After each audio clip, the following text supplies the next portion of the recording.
सावित्रीबाई फुले शिक्षण प्रसारक मंडल संचलित रेणुका हाईस्कूल सातारा परिसर औरंगाबाद।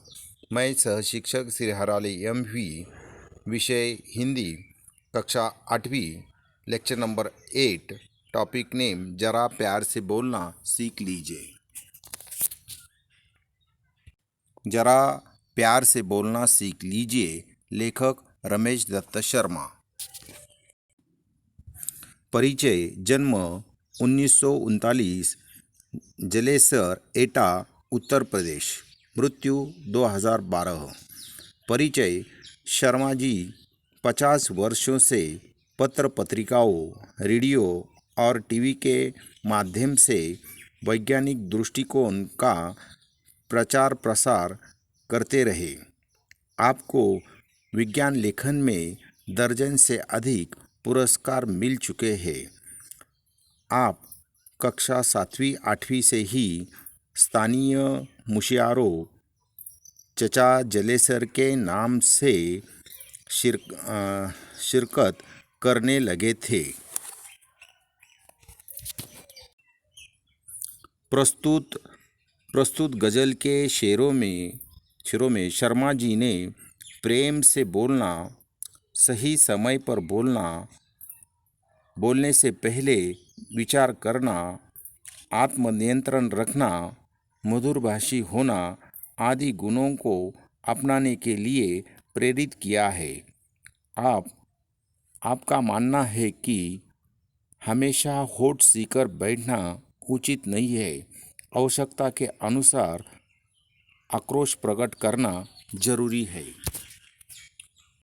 आपके स्क्रीन पर जरा प्यार से बोलना सीख लीजिए इस कविता की प्रथम 8 पंक्तियाँ दिखाई दे रही है। वह पंक्तियाँ मैं प्रथम पढ़ रहा हूँ और बाद में मैं उसका अर्थ आपको बताने वाला हूँ। जरा प्यार से बोलना सीख लीजिए। जरा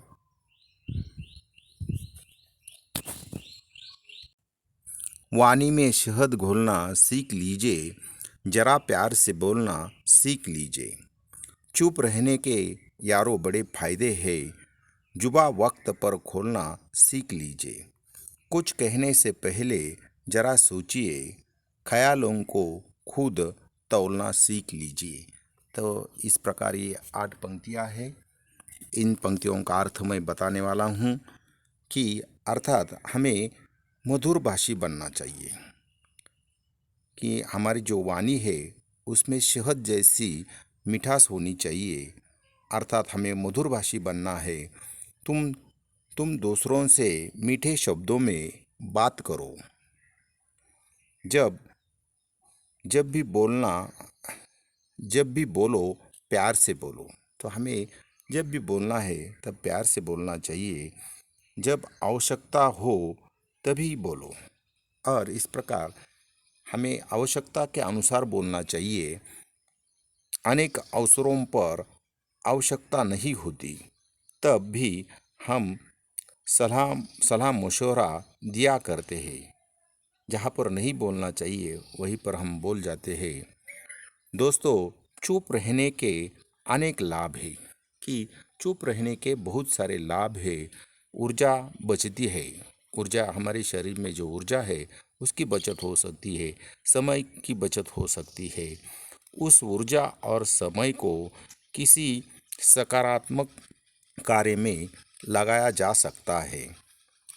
किसी को कुछ कहने से पहले अपनी बात पर विचार और फिर बोलना सीखो। कि किसी को हम कुछ कहने से पहले उस पर हमें विचार करना चाहिए और बाद में बोलना चाहिए। बोलने से पहले अपने शब्दों को तौलने की आदत बनाओ। यानी कुछ बोलते समय विचारपूर्वक बोलना चाहिए कि सामने वालों को दुख होगा क्या, कोई अन्य उसे यानी वो दुखी बन सकता है। ऐसा न हो कि आपकी बातें सामने वाले को दुख पहुंचाए कि एक यानी जो तलवार है उससे तलवार से घाव करने से बाद में वो घाव भर सकता है। लेकिन कटु वाणी में हम अगर किसी को बोले तो वह कटु वाणी का घाव फिर से नहीं भर सकता है। समय असमय हमें याद आ आकर याद आ आकर मार्मिक पीड़ा पहुंचाया करता है। इसलिए यदि बातचीत के दौरान वैचारिक मतभेद हो, एक दूसरे पर आरोप प्रत्यारोप की स्थिति उत्पन्न हो, तो अपने आप को टोक कर चुप रहना सीखो।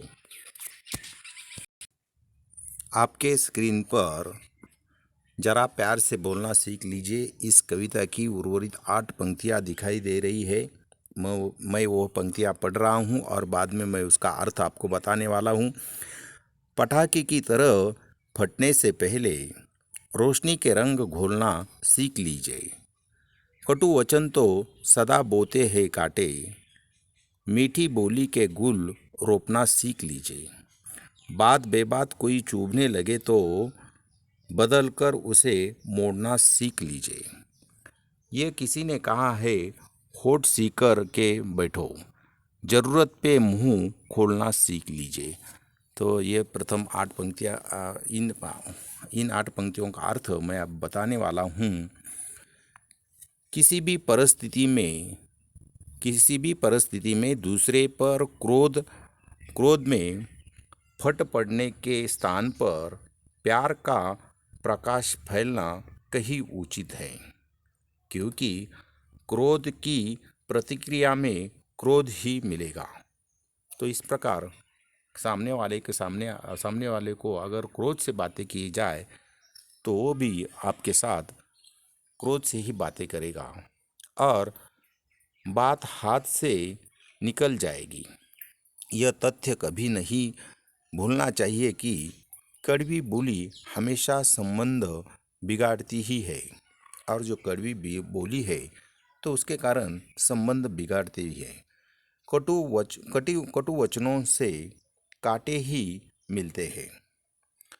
कटु वचन ऐसे बीज है जिनके फलस्वरूप कांटों रूपी फसल ही मिलती है। अंततः कटु वचनों का त्याग करके मीठी बोली रूपी फूल के पौधे लगाओ।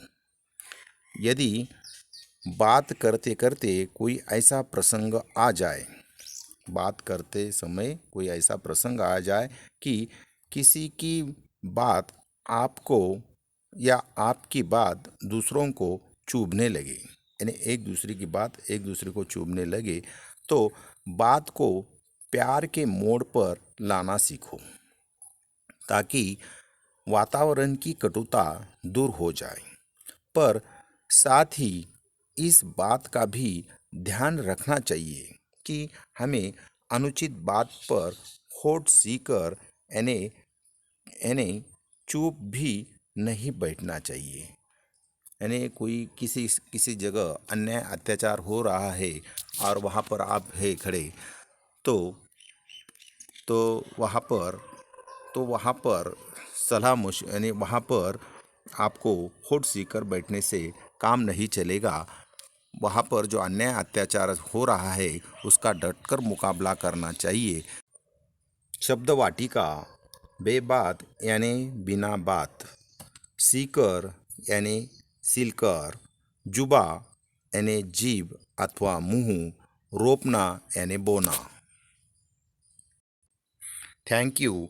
Next lecture number 9, topic name मेरे रजा साहब। इस पाठ का हम बाद में अध्ययन करने वाले हैं।